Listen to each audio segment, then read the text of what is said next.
Good morning दोस्तों, आप सभी का हमारे YouTube channel AC take on net पर बहुत बहुत स्वागत है। हमारा जो टॉपिक चल रहा था वो था ऑपरेटर्स टॉपिक खत्म होने के बाद आज हम लोग बात करने वाले हैं डेटा टाइप्स की। आखिर क्या होता है डेटा टाइप्स?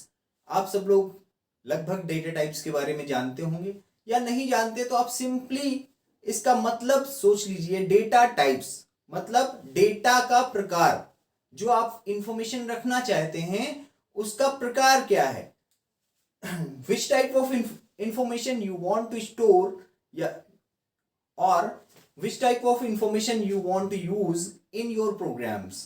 ठीक है, अब अगर इसकी डिटेल्स आप जानना चाहते हैं कि इंफॉर्मेशन कितने टाइप की होती है, कैसे क्या हो, तो हम लोगों ने एक वीडियो बनाया था, लाइटरल्स इन जावा या कॉन्स्टेंट्स इन जावा। ठीक है, आप उसको एक बार देख लेंगे तो आपको डेटा टाइप्स हो सकता है ज्यादा अच्छी तरह से क्लियर हो जाए। तो जिन लोगों ने भी हमारा लाइटरल्स इन जावा टॉपिक नहीं देखा है, वीडियो नहीं देखा है, वो कृपा करके वो वीडियो जरूर देख लें ताकि उनको ज्यादा अच्छे से समझ में आए। ठीक है, हमें कम मेहनत करके ज्यादा अच्छा सीखना है और इसके लिए एक सीक्वेंशियल स्टडी बहुत ज्यादा जरूरी है। आप पीछे के अगर सारे वीडियो देख चुके होंगे तो निश्चित तौर पे आपको बहुत अच्छे से समझ में आएगा। अगर नहीं देख चुके हैं तो उसको जरूर से जरूर देखें। ठीक है, हम लोग बात कर रहे थे डेटा टाइप्स। आखिर डेटा टाइप्स होते क्या हैं? डेटा टाइप्स, अब यहां पर एक सिंपल डेफिनेशन दी गई है। तो ऐसे वर्ड या सिंबल्स, ऐसे वर्ड्स और सिंबल्स जो हमें ये बताते हैं, हमें या हमारे कंपाइलर को, प्रोग्रामिंग लैंग्वेज के कंपाइलर को यह बताते हैं कि कोई मेमोरी लोकेशन या फंक्शन किस तरह की वैल्यू यूज करने जा रहा है, किस तरह की वैल्यू वो होल्ड कर रहा है, और उस तरह की वैल्यू होल्ड करने में उसकी क्या मेमोरी रिक्वायरमेंट्स हैं। तो इसको बताने के लिए जो कीवर्ड या वर्ड्स यूज किए जाते हैं उनको हम बोलते हैं डेटा टाइप्स। तो डेटा टाइप में दोनों चीज की इंफॉर्मेशन रहती है। पहली चीज कि डेटा का टाइप क्या है, दूसरी चीज उसके लिए कितनी मेमोरी की जरूरत है। इसीलिए क्या किया गया, डेटा को कई टाइप्स में बांटा गया। अब डेटा टाइप्स मेनली हमारे पास दो तरह के हैं। पहला है प्रिमिटिव डेटा टाइप और दूसरा है non primitive data types. Primitive को हम इंट्रिंसिक डेटा टाइप भी बोलते हैं।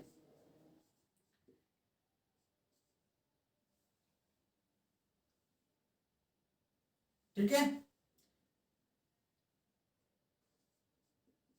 इंट्रिंसिक डेटा टाइप भी बोलते हैं या हम प्राइमरी डेटा टाइप भी बोलते हैं। कई सारे नामों से इसको बुलाया जाता है। Primary data types, inbuilt data types, ठीक है, इस तरह के बहुत सारे नाम हो सकते हैं।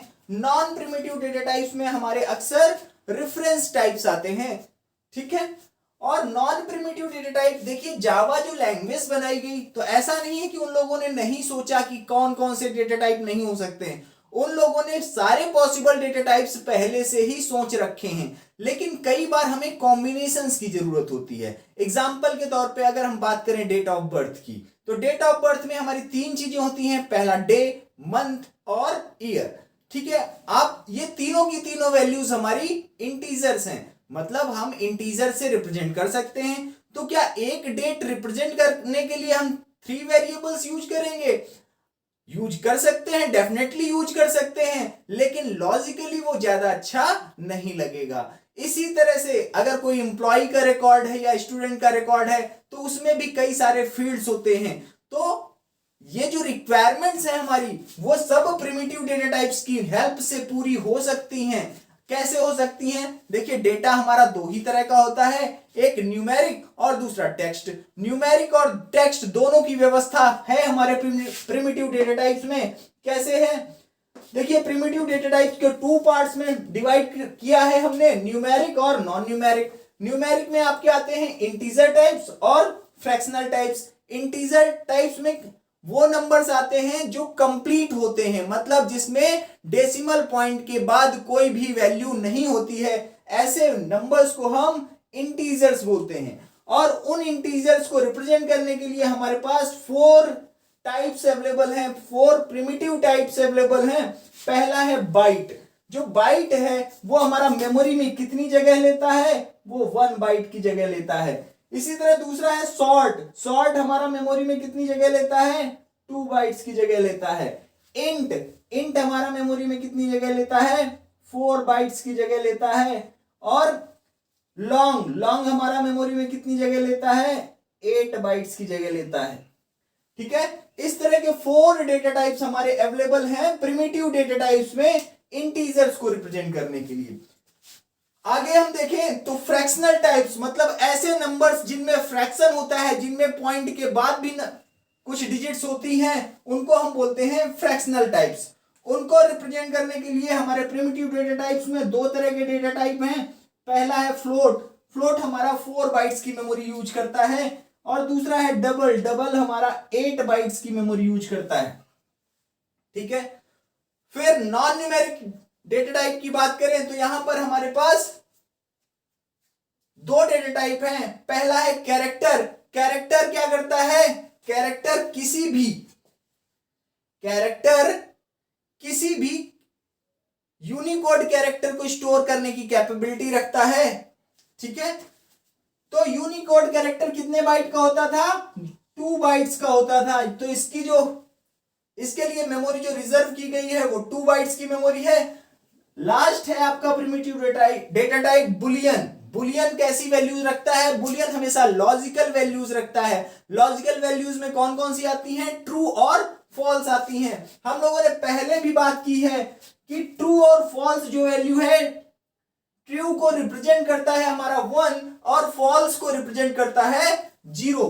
तो ये हमारा केवल 1 बिट यूज करता है। यह हमारा बुलियन जो डेटा टाइप है केवल 1 बिट यूज करता है, क्योंकि ट्रू को रिप्रेजेंट करने के लिए 1 और फॉल्स को रिप्रेजेंट करने के लिए 0। ठीक है, इतना पर्याप्त है। लेकिन 1 बिट स्टोरेज रिप्रेजेंट करने के लिए हमारे पास कोई स्टैंडर्ड यूनिट नहीं है। तो स्टैंडर्ड यूनिट हमारी मेमोरी की कौन सी होती है, बाइट। इसलिए minimum size of memory 1 byte इसको दिया जाता है। तो टोटल 8 बिट्स में ओनली 1 बिट आपकी यूज होती है, बाकी 7 बिट्स आपकी खाली पड़ी रहती हैं।